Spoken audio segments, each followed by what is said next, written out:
Mire, el guardia. ¿Qué estará diciéndole al padre Garupe? Tal vez esto.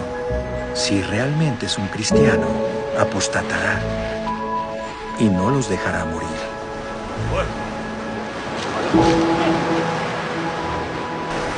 ¡No! ¡Por favor! ¡Por favor!